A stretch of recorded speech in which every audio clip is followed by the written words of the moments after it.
Hey, it's Sophie Ren, and I want to talk about what I'm doing to keep from being completely depressed and unmotivated and stuck and low energy and just wanting to put a blanket over me, like, leave me alone, world. How do I not do that? How do I get out of that? Get out of that!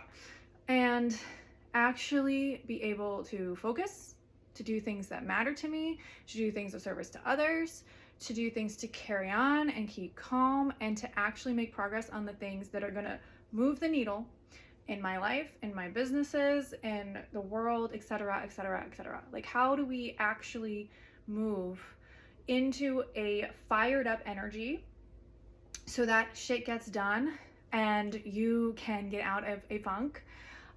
Baby, I'm going to tell you what I've been doing. And maybe I'll adjust this a little bit. You might notice the skirt, by the way. I made this. Yeah, something done. Me and my husband worked on this together for Halloween, and I'm gonna keep wearing it. Okay, so one of the things that I did for myself, just like context. If you don't know me, I'm a writer. I'm also a human being, and as of several years ago, I no longer have any parents, no siblings, nothing. It's just me. I'm a dot. I'm miles and miles away from all the people I grew up with, any family that I have remaining, like multiple days drive away. And so I've had to be really self-reliant. I do have a wonderful husband that I went and fetched from around the world, long story short. Thanks me for having that. But it has been a struggle. It has been a struggle these last couple years. But you know what? Maybe it's a gift because now I'm here and I'm ready to help other people. So I will share what has helped me this year. It was several years later after my dad's death, but I recognized that I still was really in a funk in terms of being motivated to do anything. And boy, do I have a lot of lists. Boy, do I have a long list of things I need to do for me and the future that I want to be creating. So it was time to get to work. And what I decided to do is basically set up a system for myself to get out of a funk and to get more fired up, because I finally realized that I needed motivation.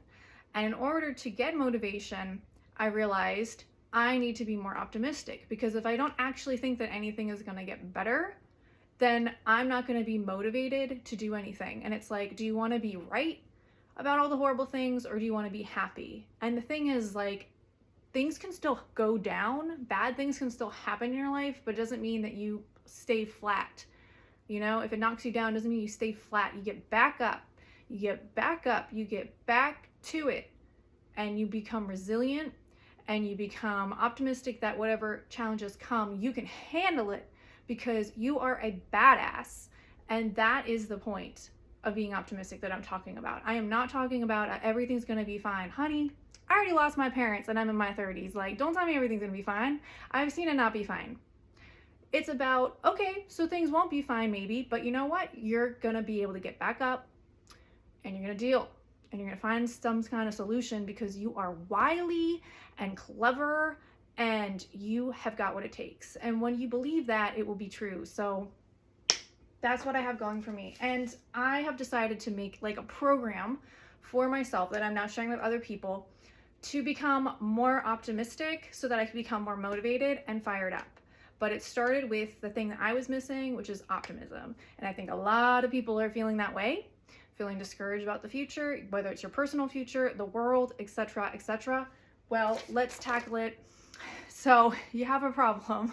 What I've decided to do is basically make a challenge where I was going to try to be more optimistic over a 30-day period. I've actually done this several times in a row, but I created all these worksheets that I could print out and basically track my challenge, so that every day that I do this challenge, I can color in a circle. And having things like this to track helps to remind me of what I'm trying to do, what I'm doing, what I'm focused on. And then also, I also have a habit of doing reviews at the end of the week, separate little worksheet for that. And then at the end of the month, to remind myself, what did I learn? What went well? What was hard for me? Where is my area that I need the most support? What are the habits and the hobbies that really helped me? I noticed different lessons from that, like, oh, getting together with people is really important. I've been really proactive in like reaching out to others in my local community and doing stuff in person.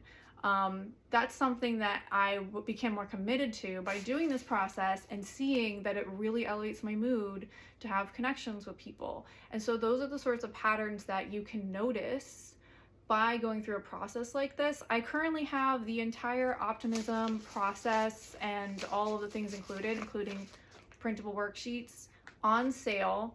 So wherever I post this video, I'll put a link to that. Know that I'm trying to reach anybody who is feeling discouraged, feeling scared, feeling stuck, feeling unmotivated, feeling like they don't want to get out of bed, because we need you and you need you.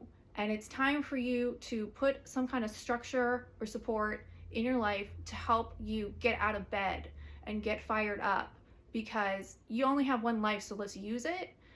You can have all your feelings and everything, but at some point you got to step on the gas again. And this is for you if you're ready to do that. All right. I hope that this has been encouraging, but again, it's one thing for me to explain something to you and how it works, another for you to actually go through it.